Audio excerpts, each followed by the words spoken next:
Repair na punta mga idol. Aning EPR nga aftermarket pipe no. Kundi ni siya. Tambotso ni sa Badja 125. Ano, naka 51mm nga ang tape diya no.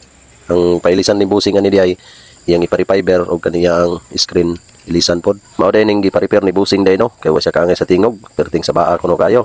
Automatic ta diya. Gipakuara nato na og sulod ni Bro Fernanday no. Og mo ni screen day niya ang nakataod. Tipid ra kayo sa screen. Og kaning niya pod ato ang ipuli day no. Mo na plastada. Automatic sa loob na diya. Pasudlan na day nato og fiber ni Bro Fernan.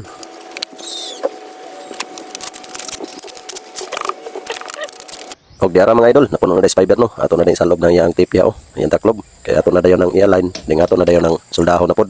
Ang pagkaman solda diya mga idol, automatic diara finished product. Di lang nato ni ma sound check no kay tambot sa rumigdala ni busing dire. Og karing di ang XR125, maro ni ato ang i-sound check ni mga idol. Dire sound check ta dire. Berkito in.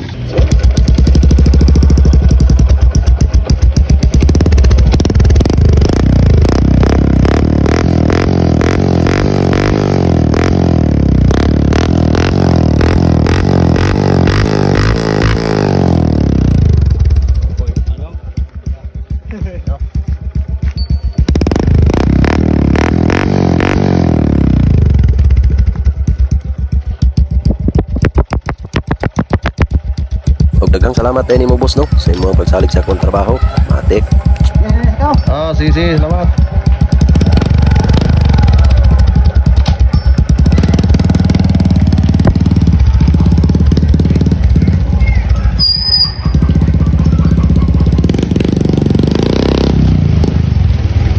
Kaya po.